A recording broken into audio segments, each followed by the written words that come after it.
ভাগবত মহাপুরাণে বলছে যে আমাদের কলিযুগের মানুষ হচ্ছে অল্প ভাগ্য, মন্দ ভাগ্য, উপদ্রতাহা। আমাদের ভাগ্যটাও খুব মন্দ, অল্প দিনের জন্য আমরা পৃথিবীতে আছি, আবার এই পৃথিবী ছেড়ে চলে যেতে হবে। খুব ক্ষণকাল আয়ু, সহায় সম্পদ বল সকলি ঘোচায় কাল, আয়ু যেন শৈবলের নীড়। সংসার সমারঙ্গনে যুদ্ধ করো দৃঢ়পণে, ভয়ে ভীত হয়ে না মানব। আছে না? হ্যাঁ, আয়ু যেন শৈবলের নীড়। আমাদের আয়ুটা হচ্ছে শৈবলের উপরে, যেমন পদ্মপত্র, পদ্মের পাতার উপরে যখন বৃষ্টির জলবিন্দু এসে পড়ে, পত্রের উপরে এক ফোঁটা জল, আবার ওদিকে দক্ষিণা সমীরণ সেটাকে আবার দোদুল্যমান করে দিচ্ছে। যে কোনো সময় ওই পদ্মার পাতার উপরের জল পড়ে যেতে পারে। তেমনি ভাবে আমাদের আয়ুরূপ, আমাদের যে সূর্যটি যে কোনো সময় পশ্চিম আকাশে ঢলে পড়তে পারে। আকাশে সূর্য উঠেছে, আমাদের বিশ্বাস এখন সবে সূর্য উঠল, সকাল 7টা বাজে, প্রায় 12 ঘন্টা পরে সূর্য অস্তমিত হয়ে যাবে পশ্চিম আকাশে। দৃঢ় বিশ্বাস, কিন্তু বিশ্বাস পরিপূর্ণ হলো না। তার কারণ আকাশে সূর্য উঠেছে, সূর্য অস্ত যাবে অনেক পরে, কিন্তু দেখতে দেখতে দেখা গেল যে রাহু আসলো, সূর্যকে গ্রাস করে ফেললো। যখন সন্ধ্যা হওয়ার কথা নয় তখনই সন্ধ্যা হয়ে গেল। বলো রাধে রাধে।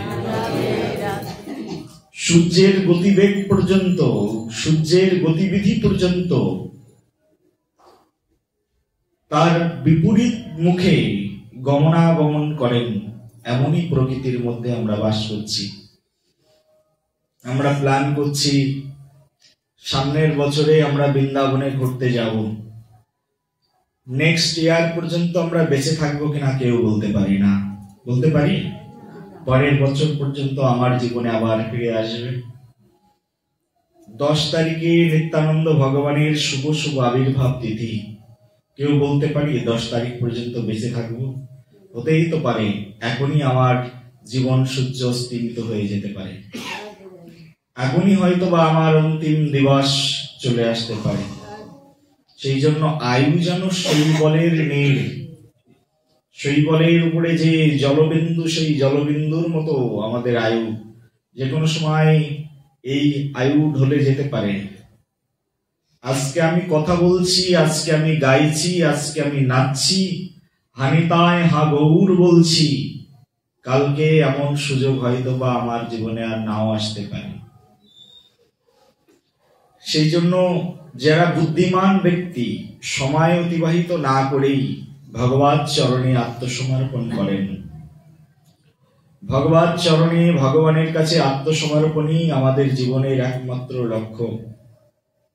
কেন পৃথিবীতে এসেছি? শাস্ত্র বলছে কৃষ্ণ ভজিবার তরে সংসারেতে আইনু।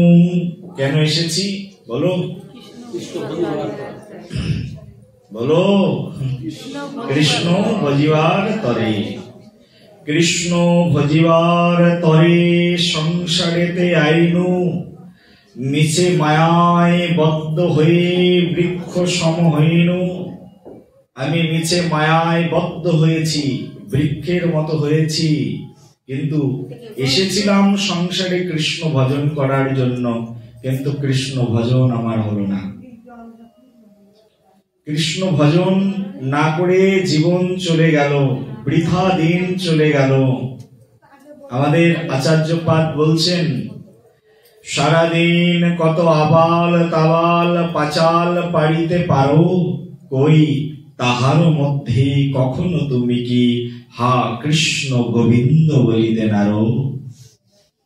ওরে মূর্খ জীব, কতদিন তো চলে যায়, কতক্ষণ চলে যায়, কত মুহূর্ত চলে যাচ্ছে।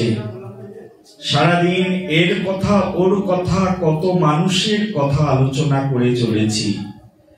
পাশের বাড়ির দিদির কথা, পাশের বাড়ির বৌদির কথা, নায়ক নায়িকার কথা, সিনেমার কথা, এন্টারটেইনমেন্টের কথা, কত কথা বলছি, কিন্তু তার মধ্যে কখনো তুমি কি হা কৃষ্ণ হা গোবিন্দ বলিতে নারো? তার মধ্যে কতটুকু সময় হা কৃষ্ণ হা গোবিন্দ বলে ডাকি? এই হচ্ছে মূঢ় কলির জীব। আমাদের কলিযুগের মানুষের অনেক অনেক দোষ, দোষের সমুদ্র, দোষময় কলিযুগের মধ্যে বাস করছি। কোনো কিছুই অনুকূলে নেই। রাস্তা দিয়ে যেতে গেলেও ভয় লাগে। সাধু মানুষ, যে কোনো সময় মানুষ কিছু না কিছু বলে অপমান করে দেবে। কলিযুগে শাস্ত্রে বর্ণনাই রয়েছে, সাধুর মূল্যায়ন থাকবে না। পূর্বকালে রাজারা আসতেন সাধুর কাছে, প্রণাম নিবেদন করতেন, সাধুর চরণ ধৌত করাতেন, চরণামৃত পান করতেন, সাধুর অঙ্গে তৈল মর্দন করতেন, সাধুর মস্তকের উপরে চামর বেজন করতেন, পাখা দিয়ে বাতাস করতেন। সাধুর সেবায় বহু বহু রাজা আমাদের বৈদিক পুরাণে, বেদ পুরাণে আমরা দেখতে পাই, বহু বহু রাজা সাধুর সেবায় নিজের জীবনকে উৎসর্গ পর্যন্ত করে দিয়েছেন। আর কলিযুগে সাধু বঞ্চিত হবে, কলিযুগে সাধু লাঞ্ছিত হবে, কলিযুগে সাধুর খোঁজ কেউ রাখবে না। কলিযুগে সাধারণ মানুষের সবচেয়ে বড় শত্রু থাকবে সাধু, কারণ সাধু মুখ দিয়ে সত্য কথা বলেন। আর এটাই হচ্ছে কলিযুগের মানুষের কাছে সবচেয়ে বড় বিড়ম্বনা। আমাদের শাস্ত্রের মধ্যে যারা একবার আমাদের ভাগবত শাস্ত্র পড়েছেন, তিনি আর মিথ্যা বলতে পারবেন না। ভাগবত শাস্ত্রটাই সত্যের উপরে দাঁড়িয়ে রয়েছে, ভগবান সত্যের উপরে দাঁড়িয়ে রয়েছেন। ভগবানের স্বরূপ ভাগবত মহাপুরাণে বর্ণনা করে বলছেন, ভগবানের স্বরূপ কি? বলছেন সচ্চিদানন্দ স্বরূপায়। ভগবানের স্বরূপ হচ্ছে সচ্চিদানন্দ। সচ্চিদানন্দ, সৎ বস্তু, সত্য বস্তু, তাই হচ্ছে স্বয়ং ভগবান। ভাগবত মহাপুরাণের প্রথম শ্লোক লিখতে গিয়ে মহামুনি ব্যাসদেব, মহামুনি ব্যাসদেব প্রথম শ্লোকের মধ্যে বলছেন, জন্ময়াদস্য যতন্বয়াৎ ইতরতশ্চার্থেষু অভিজ্ঞ সরাট তেনে ব্রহ্মা যা আদি যা হৃদ যা আদি কবয়ে মৃয়ন্তি যত সুরায় তেজবারে মৃদম যথা বিনিময় ত্রিসর্গো মৃষা ধামনা সেনো সদা নিরস্ত কুহুকম সত্যম পরমাম ধীমহি। এই ভাগবত মহাপুরাণের মধ্যে প্রথম শ্লোকে মহামুনি ব্যাসদেব বলছেন সত্যম পরমং ধীমহি। আমাদের ধর্ম মানে যা সত্যকে স্বীকার করেন তাই ধর্ম। আর কেউ যদি একবার ভাগবত পড়েছেন, কেউ যদি একবার সাধু হয়ে গেছেন, তাহলে তো তিনি মুখে সত্য কথাই বলবেন। যখনই সত্য কথা জগতের জীব শুনবে, সত্য কথা শুনলেই তখন সেটা তাদের খারাপ মনে হবে। জগৎ তো মিথ্যা প্রবঞ্চনার মধ্যে চলছে, জগতে যা কিচ্ছু হচ্ছে সব ছল করা ধর্ম। বড় দুঃখ করে, বড় আক্ষেপ করে লোচন দাস ঠাকুর মহাশয় সেই জন্য বলেছিলেন, পৃথিবীতে যাহা যাহা ধর্ম বলে চলে, ভাগবত কহে তাহা পরিপূর্ণ ছলে। পৃথিবীতে যা ধর্ম বলে মনে হচ্ছে তা সব ছল করা ধর্ম। প্রকৃত ধর্ম কেউ যাজন করে না। প্রকৃত ধর্ম কি? শাস্ত্র বলছে প্রকৃত ধর্ম হচ্ছে আত্মধর্ম। আত্মার ধর্মই প্রকৃত ধর্ম। সবাই দেহের জন্য কাজ করছে, কি করে আমার দেহকে ভালো রাখতে পারবো, কি করে আমার দেহকে সন্তুষ্ট রাখতে পারবো, তার জন্য সবাই ছুটছে। কিন্তু কেউ বুঝতে পারছে না দেহের ঊর্ধ্বে একটা বস্তু রয়েছে যা চলে গেলে দেহ অচল, সেটি হচ্ছে আত্মা। আর আত্মার একটা নিত্য ধর্ম রয়েছে। আত্মার নিত্য ধর্ম হচ্ছে পরমাত্মার সেবা করা। আত্মার নিত্য ধর্ম কি বলো মায়েরা? কি? পরমাত্মার সেবা করা। এই হচ্ছে আত্মার ধর্ম। আমরা এই পৃথিবীতে এসেছি সেই পরমাত্মার সেবা করবার জন্য, পরম প্রভুর সেবা করবার জন্য। আমরা যখন গর্ভের মধ্যে ছিলাম তখনই কথা দিয়েছি ভগবানকে, হে ভগবান, এই দুঃখময় মাতৃ জঠরের মধ্যে যন্ত্রণায় আমি কাতরাচ্ছি, ছটফট করছি, আমাকে জন্ম দিয়ে দাও। দেখো, এত বড় একটা ঘর, এর মধ্যে আমরা থাকতে পারি না, আর মাতৃ গর্ভের মধ্যে আমাদের 10 মাস কাটিয়ে দিতে হয়। মায়ের গর্ভের মধ্যে অন্ধকার গৃহ, উল্টো ভাবে থাকতে হয়। কত কষ্ট সেই গর্ভের মধ্যে।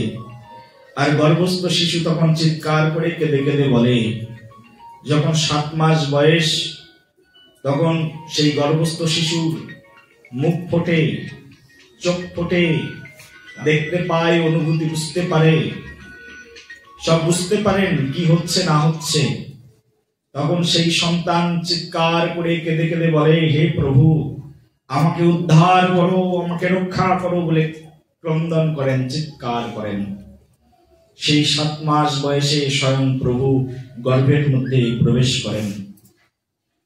ভগবানের বহুরূপ, ওই যে স্বামীজি বলেছেন না, বহুরূপে সম্মুখে ছাড়ি কোথায় খুঁজিছ ঈশ্বর, জীবে প্রেম করে যেই জন, সেই জন সেবিছে ঈশ্বর। ভগবানের বহুরূপ, বহু ভাবে তিনি বিস্তার করে রয়েছেন। রজনীকান্ত মহাশয় বলেছেন না, আছো অনল অনিলে চির নভ নীলে, আছো ভূদর সলিল গহনে, আছো বিটপি লতায় জলদের গায়, শশী তারকায় তপনে। তুমি নেই কোথায়? ভগবান বিভিন্ন ভাবে বিস্তারিত। এই পৃথিবীকে ভগবান নিজের পৃষ্ঠের উপরে ধারণ করে রেখেছেন। আবার এই পৃথিবীর মধ্যে তিনি প্রবিষ্ট হচ্ছেন। আবার এই পৃথিবী ভগবানের এক একটা লোমকূপের উপরে ভেসে রয়েছে। ভগবান যখন সাগরের উপরে ভাসমান অবস্থায় রয়েছেন, তার শ্রী বিষ্ণু রূপে কারণোদক সেই বিষ্ণুর এক একটি লোমকূপের উপরে এক একটি পৃথিবী ভেসে রয়েছে। আবার ভগবান সেই পৃথিবীর মধ্যে নিজেকে প্রবিষ্ট করাচ্ছেন। নিজে প্রবেশ করে সেই পৃথিবীতে সপার্ষদ শিওধাম সহ অবতারী, অত্যন্ত দুর্লভ প্রেম করিবারের দান, শিখায় শরণাগতি ভক্তের প্রাণ। সেই পৃথিবীর মধ্যে আবার নিজেকে প্রবিষ্ট করিয়ে তিনি জগজ্জীবকে শিক্ষা দিচ্ছেন, ভক্তির শিক্ষা, শরণাগতির শিক্ষা প্রদান করছেন। গৌর রূপে এসেছেন জগজ্জীবকে শিক্ষা দেওয়ার জন্য নবদ্বীপে। ভগবান নবদ্বীপে কেন এসেছেন? জগজ্জীবকে ভক্তি শেখানোর জন্য এসেছেন। ভগবান বিভিন্ন রূপে আসেন, বিভিন্ন তার রূপ। গর্ভের মধ্যেও ভগবান প্রবেশ করেন। সেই জন্য মাতৃগর্ভকে প্রণাম করা হয়। দেখবেন মাতৃগর্ভকে ব্রাহ্মণ পর্যন্ত গিয়ে প্রণাম করেন, ঋষি মুনিরা গিয়ে প্রণাম করেন, দেবতারাও মাতৃগর্ভকে প্রণাম করেন। কারণ কি? কারণ এই মাতৃগর্ভ সাধারণ গর্ভ নয়। নারীদের প্রণাম করার উদ্দেশ্য কি? নারীরা সত্যি প্রণম্য, তার কারণ নারীর গর্ভের মধ্যে স্বয়ং ভগবান প্রবিষ্ট হন। নারীর পেটের মধ্যে ভগবান প্রবেশ করেন। ওই শিশুর চিৎকার, শিশু চিৎকার করেন, বাঁচাও বাঁচাও। ভগবান মাতৃগর্ভের মধ্যে প্রবেশ করেন। প্রবেশ করে তখন তার সেই দুঃখ সহ্য করতে না পেরে ভগবান তাকে দর্শন দিয়ে সান্ত্বনা প্রদান করেন, বৎস আমি এসেছি। ভগবানের দর্শনের সঙ্গে সঙ্গেই সকল যন্ত্রণা নিবারিত হয়ে যায়। তখন প্রভুর কাছে কেঁদে কেঁদে বলে, প্রভু আমাকে তাড়াতাড়ি পৃথিবীতে পাঠিয়ে দাও, এই অন্ধকার কূপ থেকে আমাকে মুক্ত করো। প্রভু আমি যখন পৃথিবীতে জন্মাবো, পৃথিবীতে গিয়ে তোমার ভজন করব, তোমার নাম গুণগান করব। ঠাকুর ভক্তি বিনোদ আচার্যপাদ লিখলেন, ছিলেন যখন মাতৃ জঠরে বিষম বন্ধন পাশে, একবার, কতবার? একবার প্রভু দেখা দিয়া মোরে বঞ্চিলে দিন দাসে। তখনও ভাবিনু জন্ম পাইয়া ভজন করিব তব, জন্ম হইল পরি মায়া জালে জ্ঞান না হইল লব। জন্ম হয়েছে, মায়ার সংসারে পতিত হয়েছি। স্ত্রী মায়ের চুম্বনে, ঠাকুমার আদরে, স্বজনের আদরে, স্বজনের প্রতিপালনে ভুলে গেছি সেই প্রভুর কথা। যে প্রভু গর্ভে আমাকে দর্শন দিয়েছিলেন, ওই প্রভুকে আমি কথা দিয়েছিলাম, প্রভু যখনই জন্মগ্রহণ করব তোমার নাম গুণাগান কীর্তন করব, সংসারে গিয়ে তোমার ভজন করব। কিন্তু জন্মগ্রহণ করেছি, জন্মগ্রহণ করেই সেই প্রভুর কথাই ভুলে গেছি। যে প্রভুকে এত ভালোবেসেছিলাম, সেই ভালোবাসার ব্যক্তিটি আজকে আমার কাছে ঘৃণার পাত্র হয়ে গেছে। সাধুগুরু বৈষ্ণব ডাকেন, এসো ভগবানের ভজন করো, আমার মন্দিরে যেও। আচ্ছা, এই যে আপনাদেরকে আমি নিমন্ত্রণ দিলাম আমাদের মন্দিরে যাবেন, মন্দিরে গেলে কি হবে? ওখানে গেলে তো আর ডিস্কো ড্যান্স দেখা যাবে না। কি হবে? ওখানে কীর্তন শোনা যাবে, ভগবানের প্রসাদ খাওয়া যাবে, আনন্দ করা যাবে, সাধু সঙ্গ করা যাবে। সাধুরা আসেন, সাধুরা এসে জগৎজীবকে ডাকেন, এসো মন্দিরে এসো, হরি নাম করো, কীর্তন করো। বাড়ি আর মন্দিরের মধ্যে অনেক পার্থক্য আছে। ঘরের মধ্যে ঘরের চিন্তা, ঘরের মধ্যে আত্মকেন্দ্রিক চিন্তা, নিজের দেহ সুখের চিন্তা। কিন্তু মন্দিরে গেলে তো ওই চিন্তা থাকে না। মন্দিরে গেলে, ভগবানের সামনে গেলে, সাধুর সম্মুখে গেলে, সাধু কিন্তু তোমার মাইন্ডটাকে কৃষ্ণ সেবার সঙ্গে যুক্ত করে দেবেন, হ্যাঁ কি না? যখনই মন্দিরে যাবে, কীর্তন হবে, কীর্তনের সঙ্গে সঙ্গে তোমার মনটা কীর্তনানন্দে নৃত্য করবে, কীর্তনানন্দ। সেই জন্য ঘরের সঙ্গে, গৃহের সঙ্গে মন্দিরের অনেক পার্থক্য। একজন মানুষ যদি মন্দিরে তার জীবনের বেশিরভাগ সময় কাটিয়ে দেয়, তাহলে সেটা সবচেয়ে বেশি মঙ্গল। পূর্বকালে সাধু মুনিরা সংসার ছেড়ে দিয়ে জঙ্গলেই কাটাতেন। বাঘ ভাল্লুকদের সঙ্গ করার জন্য জঙ্গলে যেতেন না। পূর্বকালে মুনি ঋষিরা জঙ্গলে যেতেন, কারণ জঙ্গলে কুঠির নির্মাণ করে সাধুরা বসে বসে ভজন করতেন। পূর্বকালে জঙ্গলে গেলে সাধু দর্শন হতো, তাই সবাই গৃহ পরিত্যাগ করে জঙ্গলে যেতেন। আর জঙ্গলে গিয়ে বাঘের সঙ্গ, হরিণের সঙ্গ করতেন না, সাধু সঙ্গ করতেন। পূর্বকালে সাধুদের তপস্যা ছিল, তপ ছিল। বাঘেরা সাধুদের অনিষ্ট করতেন না, কোনো প্রাণী কোনো প্রাণীর অনিষ্ট করতেন না। কলিযুগে তার ভিন্নতা রয়েছে। কলিযুগে মানুষ জঙ্গলে বাস করতে পারে না, কলিযুগের সাধুরা জঙ্গলে থাকতে পারে না। সেই জন্য কলিযুগের সাধুরা মন্দির বানিয়ে নিয়েছেন। এই যে আমাদের প্রভুজি এসছেন, ওনারও সুন্দর একটা মন্দির আছে, মন্দির বানিয়ে নিয়েছেন। কারণ জঙ্গলে গেলে তো আর সেই তপ এখন আর নেই, সেই জন্য মন্দিরে ভগবানের সেবা করেন। ওনার সঙ্গ যারা করেন, ওনার কাছে গিয়ে কার কথা মনে পড়ে যায়? ভগবানের কথা মনে পড়ে যায়। সেই জন্য গৃহস্থ ভক্তদের কর্তব্য হচ্ছে বেশি বেশি মন্দিরমুখী হওয়া, বেশি বেশি তীর্থমুখী হওয়া। যত তীর্থস্থানে যাবে, যত মন্দিরে যাবে, তত তোমার হৃদয়ের সৌন্দর্য বিকাশিত হয়ে যাবে। যত মন্দিরে যাবে, তত তোমার প্রেম, ভক্তি, ভালোবাসা বেড়ে যাবে। আগের যুগে প্রেম করা শিখতে হতো না, কিন্তু এখনকার যুগে প্রেম করা শিখতে হয়। কারণ এখনকার যুগের মানুষ বেশি আই লাভ ইউ বলে, তো এই কারণে বলো রাধে রাধে। পূর্বকালে মানুষ মুখ দিয়ে বেশি আই লাভ ইউ শব্দটা ইউজ করতো না, কিন্তু হৃদয়ের মধ্যে প্রেম পরিপূর্ণ থাকতো। আর এখন মানুষে কেউ কাউকে দৈহিক সৌন্দর্যে আকৃষ্ট হলেও আই লাভ ইউ, কোনো কারণে, বিনা কারণে কিছু হলেও আই লাভ ইউ, না হলেও I love you. I love you ছাড়া আর কিছু নেই, কিন্তু হৃদয়টা অন্তঃশ্বাস শূন্য। যেখানে ভালোবাসা বসানোর জায়গা, সেটা একেবারে শূন্যই রয়েছে, বাহ্যিকটা একেবারে পরিপূর্ণ রয়েছে। সেই জন্য বাইরের আড়ম্বর দিয়ে ভগবানকে ভালোবাসা যায় না, ভগবানকে ভালোবাসতে হয় হৃদয় দিয়ে। সেই জন্য হৃদয়টাকে তৈরি করতে হয়। শ্রীমান মহাপ্রভু গৌর সুন্দর তাই বলেছেন, আমাদের এই অন্তরটাকে মার্জন করো।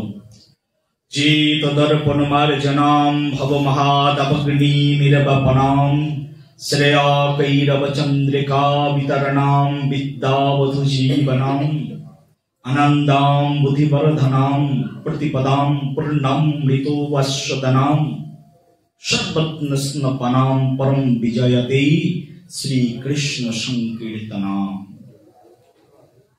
অন্তরটাকে তৈরি করো কি দিয়ে? বলছে কৃষ্ণ চেতনার মাধ্যম দিয়ে, কৃষ্ণ নাম দিয়ে অন্তরটাকে তৈরি করো। চেত দর্পণ মার্জনাম, হরিনাম কীর্তন করো, হৃদয় মার্জিত হয়ে যাবে।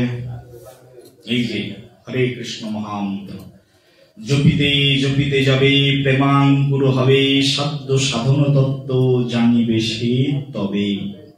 জপতে হবে হরিনাম মহামন্ত্র, কলিযুগের একমাত্র পথ।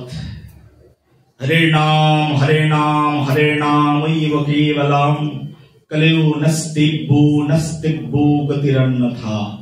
কলিযুগে হরিনাম ছাড়া আর কোনো গতি নাই, গতি নাই, গতি নাই। প্রভু কহে কহিলাম এই মহামন্ত্র, ইহা জপ গিয়া সবে করিয়া নির্বন্ধ, ইহা হইতে সর্বসিদ্ধি হইবে সবার, নিরন্তর জপইতে বিধি নাহি আর। কোন মন্ত্র? বলো হরে কৃষ্ণ কৃষ্ণ কৃষ্ণ হরে হরে, হরে রাম রাম রাম হরে হরে। এই আমাদের কৃষ্ণ ভজন। এই ভজনটা কোথায় গেলে পাওয়া যায় মা বলো তো? মায়েরা বলতে পারো কোথায় গেলে পাওয়া যায়? এই ভজনটা পাওয়া যায় একমাত্র ওই যে শ্রী বৃন্দাবন যুগল ভজন ধন, মোহে করালো উপদেশ গো গুরুদেব। এই যে যখনই কেউ শ্রী গুরুদেবের চরণে গিয়ে আত্মসমর্পণ করেন, হে গুরুদেব এসেছি আপনার চরণে, কৃপা করে আমাকে উপযুক্ত ভজন দান করুন, তখন গুরুদেব যাচিয়া দেওয়ালো হরিনাম যেচে সেটে দেয়। এই হরিনাম, এসো হরিনাম করো, জীবন সুন্দর হয়ে যাবে, ধন্য হয়ে যাবে। শ্রী গুরুদেব শ্রী বৃন্দাবন যুগল ভজন ধন, শ্রী বৃন্দাবনের সর্বশ্রেষ্ঠ ভজন যা, সেটির নাম হচ্ছে যুগল ভজন ধন। যুগল ভজন, এর চেয়ে শ্রেষ্ঠ ভজন আর পৃথিবীতে নেই। যুগল ভজন ধন মৌহি করালো উপদেশ। এই যে আমাকে এই ভজন উপদেশ করেছেন শ্রী গুরুদেব। একবার যদি কেউ কৃষ্ণ ভজন, রাধা কৃষ্ণের ভজন পেয়ে যায়, তার জীবন ওই রাধা কৃষ্ণ ভজনেই কাটিয়ে দিতে হয়, আর দরকার নেই।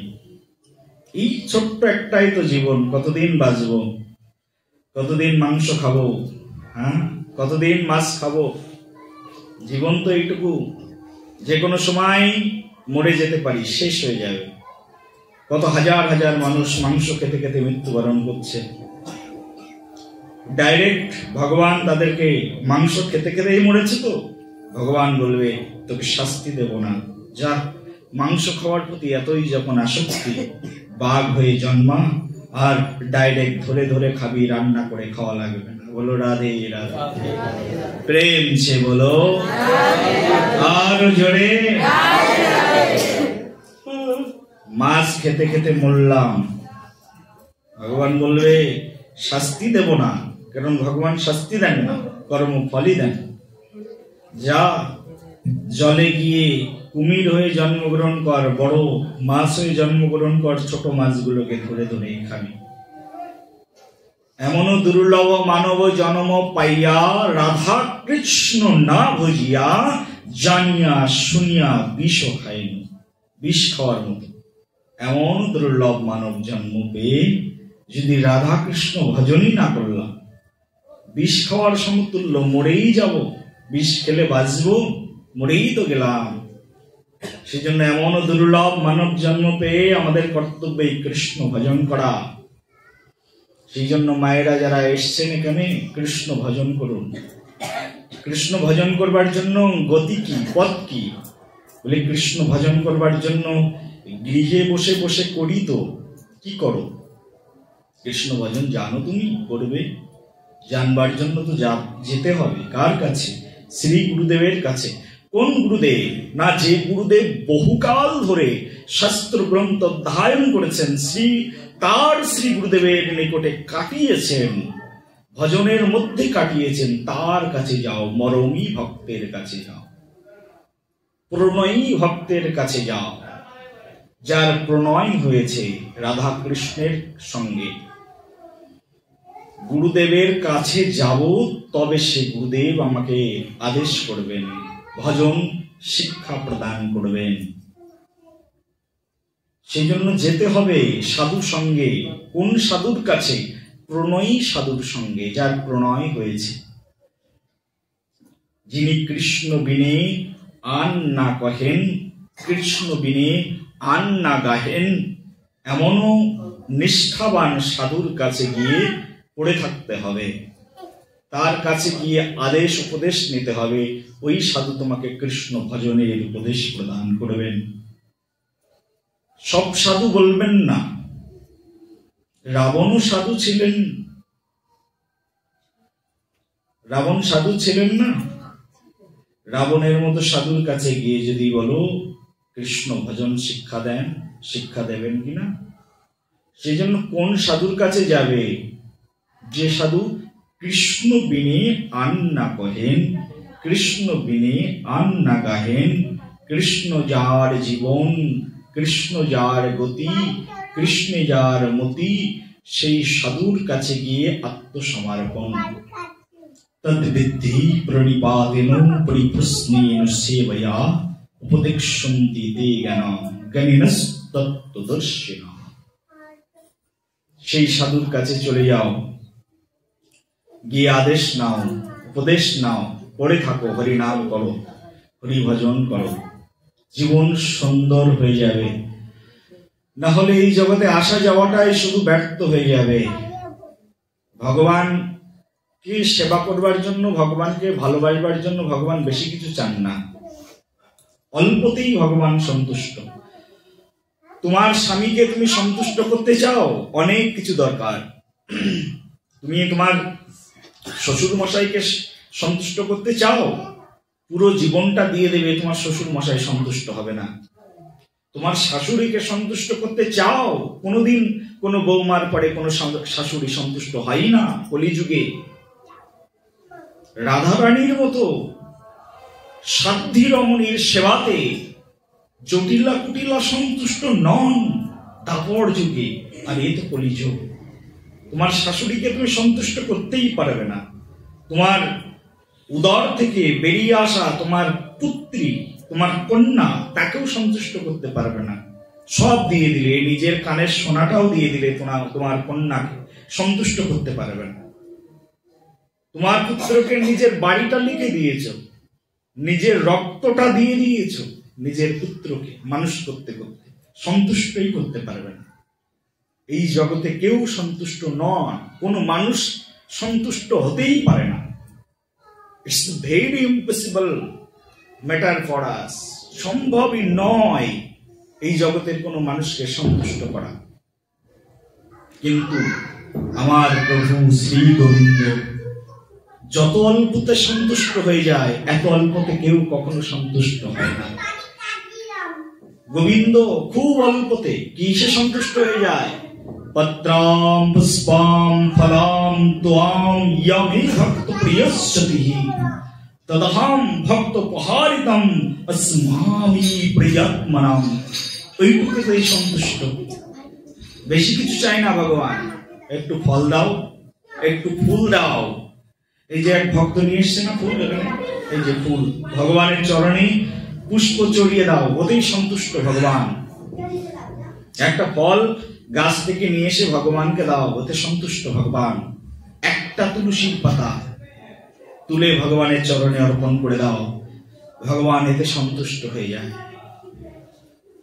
তুমি সোনা মণি মাণিক্য দিয়ে ভগবানকে সন্তুষ্ট করতে পারবে না। জানো বৃন্দাবনে বাঙ্কে বিহারী লাল, বৃন্দাবনের প্রাণ, বলো বাঙ্কে বিহারী লাল কি, প্রেম সে বলো বাঙ্কে বিহারী লাল কি। এই বৃন্দাবনে নিদুবনের পাশে বাঙ্কে বিহারী লাল স্বামী হরিদাসজির হৃদয় থেকে জন্মগ্রহণ করেছেন। হৃদয়স্য চৌরাম, ভগবান ভক্তের হৃদয় থেকে আবির্ভূত হয়ে যান। ভগবানের জন্মানোর জন্য বাবা মাও দরকার হয় না।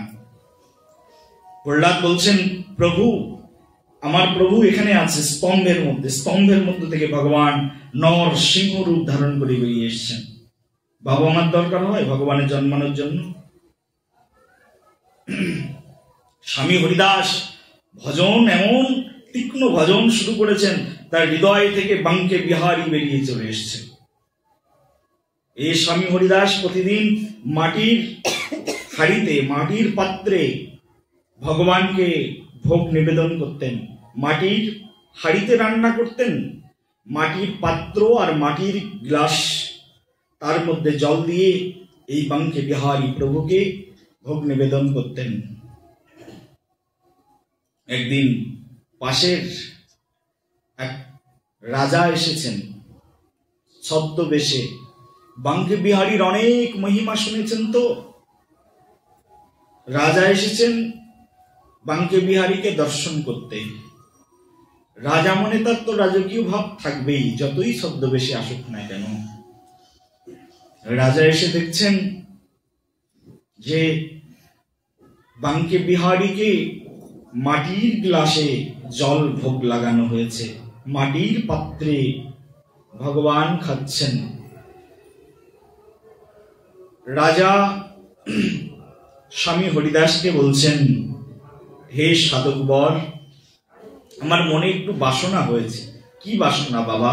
বৃন্দাবনে তো সবাই বাবা বলে ডাকেন। বলছে, কি বাসনা বাবা? বাসনা হচ্ছে এই যে মাটির পাত্রে এহেন গুণনিধিকে আপনি ভোগ লাগিয়েছেন, আমার মনে হলো যে মাটির পাত্র তো ভেঙে যায়, মাটির পাত্র যে কোনো সময় নষ্ট হয়ে যায়, অপবিত্র হয়ে যায়। যদি বাঙ্কে বিহারীকে একটা সোনার থালা বানিয়ে দেওয়া যায়, পরমানন্দে বাঙ্কে বিহারী ভোজন করতে পারে। স্বামী হরিদাস বলছে, ও তাই নাকি? তাহলে ওই জিনিসটা যাকে ভোগ লাগাবে তাকে গিয়ে জিজ্ঞাসা করো, সে যদি সোনার থালায় খেতে চায় আমি সেবক, দিতে তো কোনো সমস্যা নেই। বলে, বাঙ্কে বিহারী আমার সঙ্গে কথা বলবে, তুমি যাও না। বাঙ্কে বিহারী সবার কথা বোঝেন, সবার সঙ্গে কথা বলেন। মন থেকে বলো, ভাব থেকে বলো, হৃদয় থেকে বলো, বাঙ্কে বিহারী তোমার কথার উত্তর দেবেন।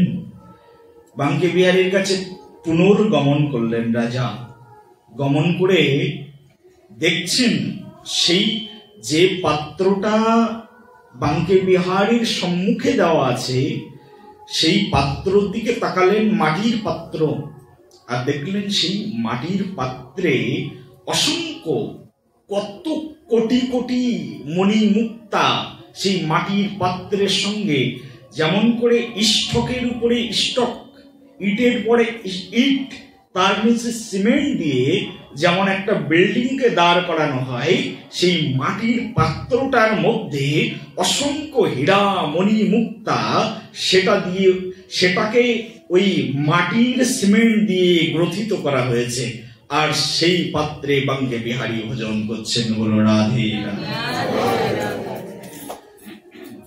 হে রাজার অহংকার দ্রবীভূত হয়ে গেল। কি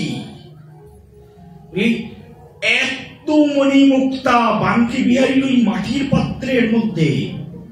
মাটির গ্লাস তো নয়, যেন হীরা মতি চমক দিয়ে দিয়ে উঠছে। দেখে অজ্ঞান হয়ে গেলেন। হায় রে, অহংকার করেছি, আমার সম্পদের অহংকার। এই অহংকারী ব্যক্তি কখনো ভগবানকে লাভ করতে পারেন না। স্বামী হরিদাস মাটির পাত্রে ভগবানকে ভোজন করাচ্ছেন, তাতে ভগবান কত সন্তুষ্ট। বৃন্দাবনে যদি যাবে, গেছো বৃন্দাবনে? কারা গেছো হাত তোলো। এই কয়জন মাত্র? বৃন্দাবনে যাবে, গেলে দেখবে সারা বৃন্দাবনের রাজা বাঙ্কে বিহারী লাল 2-3 কিলোমিটার পর্যন্ত লাইন পড়ে যায় শুধু বাঙ্কে বিহারীকে দর্শন করতে। কার্তিক মাসে 2-3 কিলোমিটার পর্যন্ত লাইন লেগে যায় শুধু এক ভগবানকে দেখতে। আর ভগবানদের দেখবে কখন তুমি? বৃন্দাবনের রাজা বাঙ্কে বিহারী লাল, সেই প্রভু যার দর্শনের আকাঙ্ক্ষায় ইন্দ্র, গণেশ আদি দেবতারা লালায়িত, শিবজি যার দর্শনের আকাঙ্ক্ষায় লালায়িত, স্বয়ং শিব শম্ভু। তার সেবা মাটির পাত্রে, ভোজন মাটির পাত্রে, কত স্বল্পে সন্তুষ্ট। ভক্তিটাই আসল। তোমার কত টাকা আছে, কত মণি মুক্তা আছে, ভগবান এগুলোর প্রতি তার কোনো ভ্রুক্ষেপ নেই।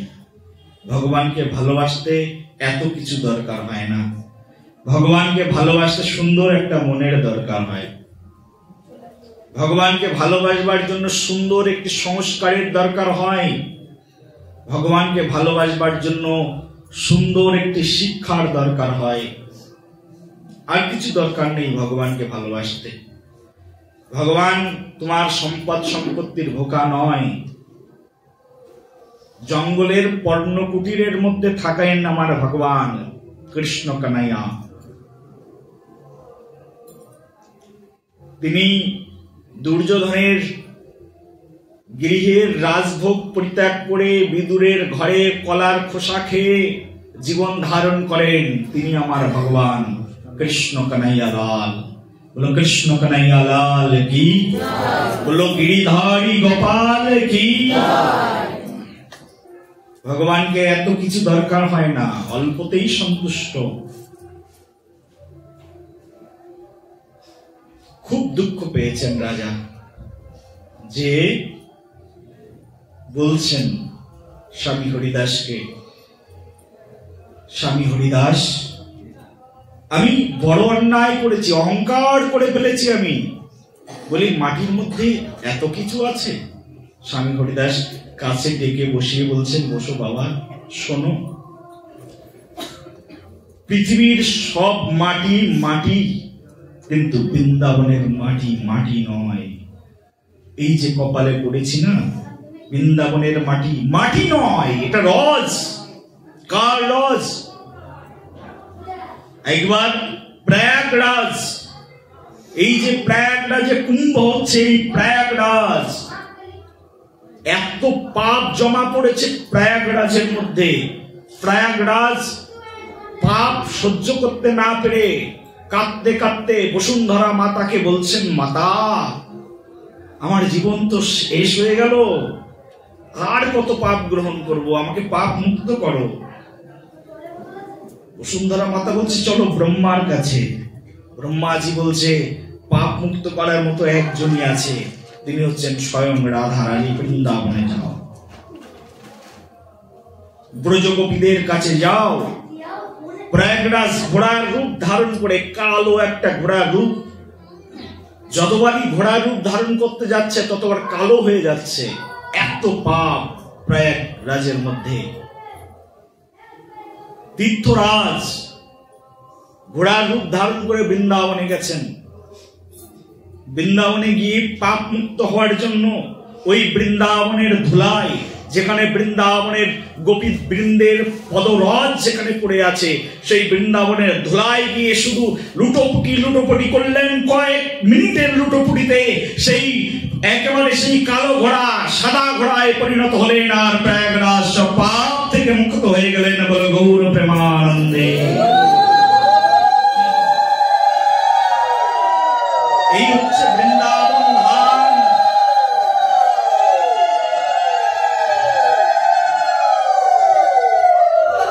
বৃন্দাবন ধামের ধুলার মহিমা আর কত শুনবে। বৃন্দাবনের মাটি দিয়ে তৈরি করা পাত্রকে সাধারণ পাত্র মনে করো। স্বামী হরিদাস বললেন সাধারণ পাত্র, বৃন্দাবনের মাটি দিয়ে তৈরি।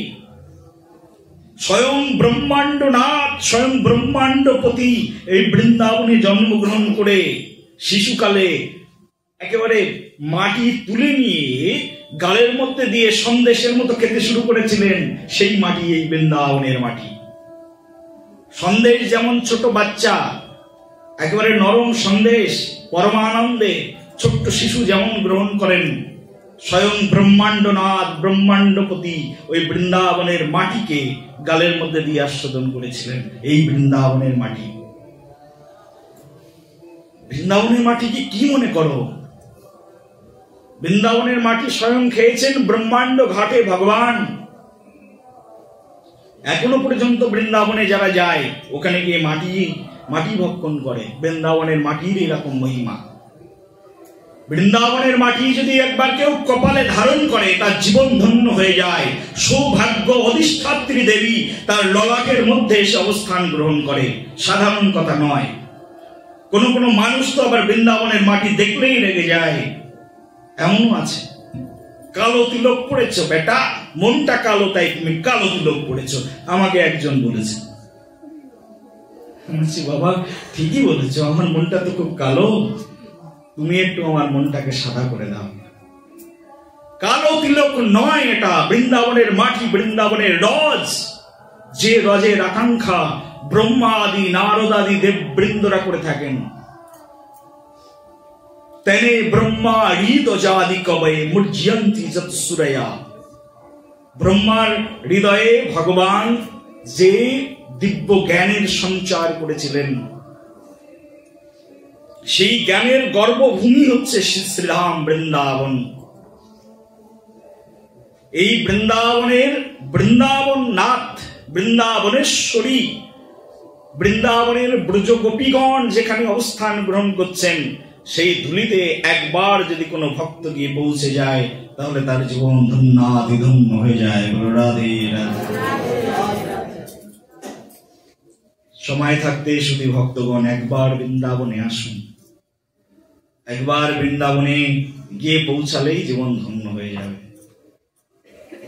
এহেন বৃন্দাবন, সেই গোলক বৃন্দাবনের অভিন্ন অংশকে স্বয়ং ভগবান করুণা করে পৃথিবীতে নামিয়ে নিয়ে এসেছেন। সপার্ষদ শিওধাম সহ অবতারী নামিয়ে নিয়ে এসেছেন বৃন্দাবনকে। একবার আসুন, বৃন্দাবনের ধুলায় গড়াগড়ি করুন। বছরে একবার প্রত্যেক ভক্তদের উচিত বৃন্দাবনে যাওয়া, কারণ ওটাই ভক্তির রাজ্য। ভক্তি ওখানে গেলেই পাওয়া যায়। বৃন্দাবনের যেখানে যাবেন সেখানেই শুধু রাধে রাধে শুনবেন, যেখানেই যাবেন সেখানেই ভক্তি। ভক্তির পরাকাষ্ঠা বৃন্দাবন সমধাম ত্রিভুবনে আর নাই। ত্রিভুবনে এর মতো পবিত্র ধাম আর কিছুতেই কোনো জায়গায় নেই, হতে পারে না। বৃন্দাবনের ধুলির মতো এমন ধুলি পৃথিবীতে আর নেই। বৃন্দাবনের মৃত্তিকা, তার মতো মহিমা পৃথিবীর আর কোথাও নেই। শুধু ভক্তগণ ভগবানকে সন্তুষ্ট করবার জন্য বেশি কিছু দরকার নেই। এই ভক্তি, ভক্তি ভক্তমাম অভিজানাতি জবন যশুস্মিন তত্ত্বত। ভক্তই ভগবানকে জানতে পারেন। ভগবান বলছেন না, মন্মনা ভব মদ ভক্ত মদ ইয়াজি মম নমস্কুরু মামে বশ্যংসি সত্যং তে প্রতিজানে প্রিয়সি মে।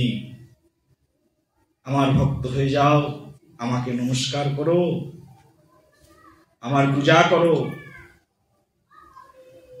সেই জন্য আসুন এই সুন্দর তিথিতে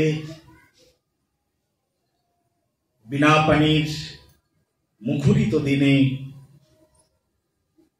বিনা পানির কাছে আমরা প্রার্থনা করি, হে দেবী সরস্বতী, তুমি নিত্য পূজিত হও বৈষ্ণবের বাণীর মাধ্যমে। নিত্য পূজিতা পরমলক্ষ্মী রঞ্চ সন্ধতা। ব্যাসদেব যার বন্দনায় মুখরিত, হে সরস্বতী কৃপা করে আমার হৃদয় দেশে সেই ভাগবতের অমৃতময় জ্ঞানের সঞ্চার করে দাও।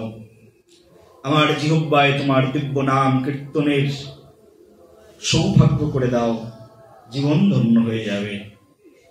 সরস্বতীর কাছে কি প্রার্থনা করতে হয় তাও জানি না, বিদ্যা দাও বলে প্রার্থনা করি। জড়বিদ্যা, জড়বিদ্যা কি কাজে লাগবে? সায়েন্স টেকনোলজি কি কাজে লাগবে?